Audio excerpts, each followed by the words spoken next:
John Calder is involved with Fraser Lions Club. Good morning. Good morning. How are you this morning? Going pretty well, John. 23 years. What was it that drew you to get involved with the Lions Club? I was living in a very small town southwest of Toowoomba. The local people there were trying to get a sense of community in a town of 1,000 people and started up a Lions Club, and an invite was sent around to a lot of us and many of us joined. You've got an interesting history, John. Tell us about the years of, I suppose you're a nomad in a caravan going from place to place. Oh, very much so. We spent 6 years wandering around the island and enjoying life. We were called into Lions clubs all over the place. Had a very interesting experience in Beverley in Western Australia, where I was asked to help out at a barbecue at an air show. And that was the first time I'd ever come across drones. Now, I think the drone was worth about $10,000 or something, and all they were able to do was terrify the local dogs with it. But yes, that was my first vision of drones, and however, the air show was also a wonderful display and thoroughly enjoyed it. John, speaking to people within the Lions organisation, one, they do a lot of great things for the community, but there's great fellowship. You all have each other's back, and if somebody's in a bit of strife or they need a bit of support, Lions Club are there.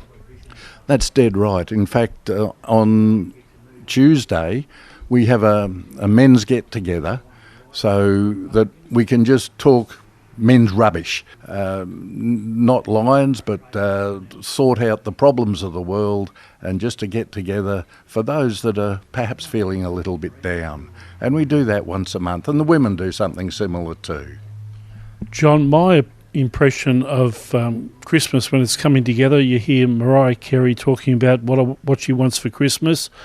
You think about families organising Christmas Day, how popular are if you're going to be invited to the big one.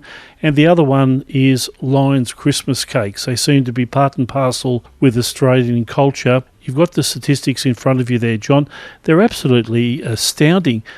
Give us a read of what goes on with the cakes for Christmas from the Lions Club. Well, I think almost everybody in Australia has heard of Lions Christmas cakes. They started out in 1965. Since then, there's been in excess of $60 million go back into local communities through the sale of cakes. This year, Traditional Foods are making more than 500,000 cakes, puddings, slices that'll be sold all over Australia. The Fraser Lions of last few years have taken out the record in southeast Queensland for selling the most cakes. At the moment, in my garage, I've got in excess of 3 tonnes of Christmas cakes to sell, and we will sell them before Christmas. Did you have the same challenge last year? Did you have 3 tonnes in your garage, and what happened with them? I think we had 200 kilos shy of the 3 tonnes, and we ran out a week before Christmas Day. Now, we sell them at Stocklands and at Pyalba Place. We're going right up to Christmas Eve, selling them in those places. John, I know you're into marketing and selling. You've got the gift to the gab. What is it that defines the Lions Christmas cake, that it's so synonymous with Australian culture, but also that it's so tasty? Well, they've got a magnificent culture of being a very good cake. They are locally made. They are local ingredients as much as possible, and it is purely and simply supply that has stopped the being 100% or 98% Australian made. The baker can't get enough local fruit. The Lions Christmas cakes are 50% fruit. That makes them a lovely cake. They've got a lifespan of around about 2 years when you buy them, so they will, if you've got the willpower, they'll sit in the cupboard for a little while. I have a trouble with them sitting in the cupboard too long. I think I would too. They don't stay in the cupboard too long.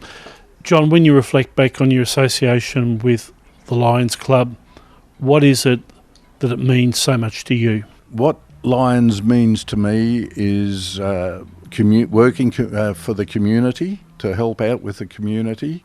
It is the camaraderie amongst members, certainly stand by each other, If a member is unwell or going through hard times, there's plenty of people there to help out. And John, on a personal level, 2 years ago, Christmas Day wasn't your greatest day. No, it wasn't. Christmas morning, I was on the operating table in Harvey Bay here for life-saving surgery. Now, that obviously worked. However, I had so many offers to help my wife, Robin, around the house, to mow the lawns and to just make sure that she was looked after, that I was looked after. And that's just me personally. We've got members now that need a bit of help. And, there's 40 of us there backing each other up.